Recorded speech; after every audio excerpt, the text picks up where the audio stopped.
సర్కారీ బ్యాంకుల్లో క్లర్కు కొలువులకు పిలుపు. 403 పోస్టుల భర్తీకి IBPS notification. Customer service associate ఉద్యోగాలకు ఎంపిక ప్రక్రియ. ఏపీలో 186 పోస్టులు, తెలంగాణలో 191 పోస్టులు. IBPS common recruitment process for class 16 ప్రక్రియ ద్వారా మొత్తం 10 ప్రభుత్వ రంగ బ్యాంకుల్లో 11,403 పోస్టులను భర్తీ చేయనున్నారు. Bank of Baroda, bank of India, bank of Maharashtra, Canara bank, central bank of India, Indian bank, Indian overseas bank, Punjab and Sindh bank, Punjab national bank, UCO బ్యాంకులలో ఖాళీలు ఉన్నాయి. తెలుగు రాష్ట్రాలకు సంబంధించి ఆంధ్రప్రదేశ్లో 186 పోస్టులు, తెలంగాణలో 191 పోస్టులు ఉన్నాయి.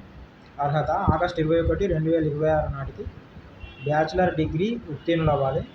కంప్యూటర్ పరిజ్ఞానం తప్పనిసరి. కంప్యూటర్ ఆపరేషన్స్, కంప్యూటర్ లాంగ్వేజ్లో సర్టిఫికేట్ లేదా డిప్లొమా డిగ్రీ స్థాయిలో పూర్తి చేయాలి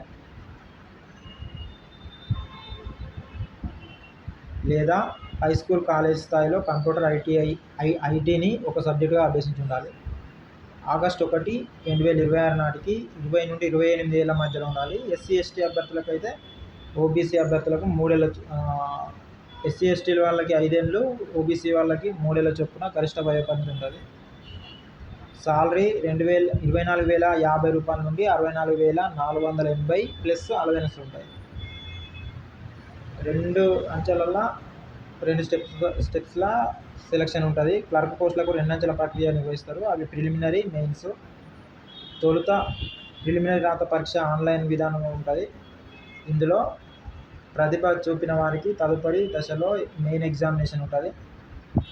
మెయిన్లోను విజయం సాధించి తుది జాబితాలో నిలిస్తే ప్రొవిజనల్ అలాట్మెంట్ లెటర్ ఇస్తారు. ప్రిలిమినరీ పరీక్ష 3 విభాగాల్లో ఆన్లైన్ విధానంలో ఆబ్జెక్టివ్ తరహాలు జరుగుతుంది. ఇంగ్లీష్ లాంగ్వేజ్ 30 ప్రశ్నలు 30 మార్కులు, న్యూమరికల్ ఎబిలిటీ 35 ప్రశ్నలు 35 మార్కులు, రీజనింగ్ ఎబిలిటీ 35 ప్రశ్నలు 30 మార్కులకు పరీక్ష నిర్వహిస్తారు. మొత్తం 100 మార్కులకు గంట వ్యవధిలో పరీక్ష ఉంటుంది. మెయిన్స్ పరీక్షకు 120 ప్రశ్నలు 200 మార్కులకు ఆన్లైన్ విధానంలో ఆబ్జెక్టివ్ తరహాలో జరుగుతుంది. ఇందులో జనరల్ ఆర్ ఫైనాన్షియల్ ఉంటాయి. ఫైనాన్షియల్ అవేర్నెస్ 40 ప్రశ్నలు 50 మార్కులు, జనరల్ ఇంగ్లీష్ 40 ప్రశ్నలు 40 మార్కులు, రీజనింగ్ ఎబిలిటీ 40 ప్రశ్నలు 60 మార్కులు, క్వాంటిటేటివ్ ఆప్టిట్యూడ్ 40 ప్రశ్నలు 50 మార్కులు విభాగాల్లో ప్రశ్నలు అడుగుతారు. పరీక్ష వ్యవధి 125 నిమిషాలు. ముఖ్య సమాచారం. దరఖాస్తు విధానం ఆన్లైన్లో ఉంటుంది. ఆన్లైన్ దరఖాస్తు చివరి తేదీ 26 ఆగస్టు 2021. ప్రిలిమినరీ పరీక్ష 26 నవంబర్లో ఉంటుంది. 2026 నవంబర్లో ఉంటుంది. మెయిన్ ఎగ్జామ్ 2026 డిసెంబర్లో ఉంటుంది. పూర్తి వివరాలకు వెబ్సైట్ అప్లై చేయడానికన్నా ibps.in అప్లై చేసుకోవచ్చు. రాత పరీక్ష రిటర్న్ టెస్ట్ ఎట్లుంటుందో ఇలా మేము ఇన్ఫర్మేషన్ ఇచ్చిండు. ఐబీపీఎస్ విడుదల చేసిన షెడ్యూల్ ప్రకారం తొలి దశ ప్రిలిమినరీ పరీక్ష నవంబర్లో, రెండవ దశ మెయిన్ ఎగ్జామ్ డిసెంబర్లో జరగనున్నాయి. అందుబాటులో ఉన్న సమయాన్ని పరీక్ష సిలబస్ను అనుసరిస్తూ ప్రణాళిక ప్రకారం ప్రిపరేషన్ సాగించాలి. ఉమ్మడి సన్నద్ధత. అభ్యర్థులు ప్రిలిమ్స్, మెయిన్స్ రెండింటికి ఉమ్మడి సన్నద్ధత పొందేలా ప్లాన్ చేసుకోవాలి.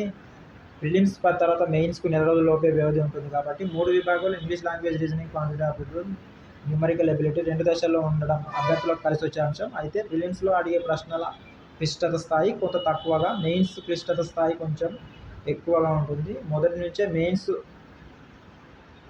దృక్పథంతో ప్రిపరేషన్ సాగిస్తే ప్రిలిమ్స్ను సులువుగా గట్టెక్కే. ఇంగ్లీష్ నైపుణ్యాలను గుర్తించే విభాగం ఇది. ఇందులో idioms, sentence correction, vocabulary, sentence rearrangement, one word సబ్స్టిట్యూషన్స్పై పట్టు సాధించాలి. గ్రామర్కే పరిమితం కాకుండా జనరల్ ఇంగ్లీష్ నైపుణ్యం పెంచుకోవాలి. ఇందుకోసం ఇంగ్లీష్ దినపత్రికలు చదవడం, వాటిలో వినియోగిస్తున్న పదజాలం, వాక్య నిర్మాణం వంటి వాటిపై అవగాహన పెంచుకోవాలి. Numerical ability. ఈ విభాగంలో రాణించడానికి అర్థమెటిక్ అంశాలను, పర్సంటేజెస్, నిష్పత్తులు, లాభ నష్టాలు, నంబర్ సిరీస్, బాడ్మాస్ నియమాలు బాగా ప్రాక్టీస్ చేయాలి. వీటితో పాటు డేటా ఇంటర్ప్రిటేషన్, డేటా అనాలిసిస్పై ప్రత్యేక దృష్టి పెట్టాలి.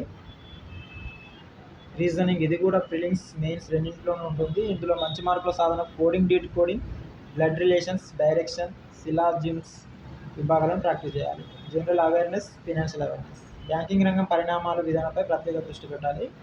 బ్యాంకింగ్ రంగంలోని అబ్రివేషన్లు, పదజాలం, విధులు, బ్యాంకులకు సంబంధించిన కొత్త విధానాలు, కోర్ బ్యాంకుకు సంబంధించిన చట్టాలు, విధానాలు, రిజర్వ్ బ్యాంకు విధులు వంటి వాటిపై పూర్తిగా అవగాహన పెంచుకోవాలి. జనరల్ అవేర్నెస్లో కరెంట్ అఫైర్స్, స్టాక్ జనరల్ నాలెడ్జ్లో ఆర్థిక సంబంధ వ్యవహారాల ఎకానమీ ప్రభుత్వ పథకాలకు ఎక్కువ ప్రాధాన్యత ఇవ్వాలి. భవిష్యత్తులో ఏజీఎం స్థాయికి ఐబీపీఎస్ నియామక ప్రక్రియలో విజయం సాధించి బ్యాంకుల్లో క్లర్కులుగా నియామకం ఖరారు చేసుకున్న అభ్యర్థులు భవిష్యత్తులో ఏజీఎం స్థాయికి చేరుకునే అవకాశం ఉంటుంది. తొలుత ఎంపికైన వారికి 6 నెలల ప్రొబేషనల్ పీరియడ్గా పరిగణిస్తారు. ప్రొబేషన్ విజయవంతంగా పూర్తి చేసుకుంటే పూర్తి స్థాయిలో నియామకం ఖరారు అవుతుంది. ఆ తర్వాత కనీసం 3 ఏళ్ళు సర్వీస్ పూర్తి చేసుకున్న తర్వాత బ్యాంకులు అంతర్గతంగా నిర్వహించే రాత పరీక్ష ఇంటర్వ్యూలలో విజయం సాధిస్తే ట్రైనీ ఆఫీసర్ AMGS 2 హోదా లభిస్తుంది. ఫాస్ట్ ట్రాక్ ప్రమోషన్ ఛానల్ విధానంలో 6 ఏళ్ల సర్వీస్ పూర్తి చేసుకున్న తర్వాత నేరుగా JMGS స్కేల్ 1 ఆఫీసర్గా పదోన్నతి పొందవచ్చు. క్లర్కుగా కెరీర్ ప్రారంభించాక JAIIB CAIIB కోర్సులు పూర్తి చేస్తే ఫాస్ట్ ట్రాక్ ప్రమోషన్ ఛానల్ ద్వారా 3 ఏళ్ల అనుభవంతో ట్రైనీ ఆఫీసర్గా తొలి పదోన్నతి పొంది ఆ తర్వాత ప్రతి 3 ఏళ్ల సీనియారిటీతో AGM స్థాయికి చేరుకునే అవకాశం ఉంది.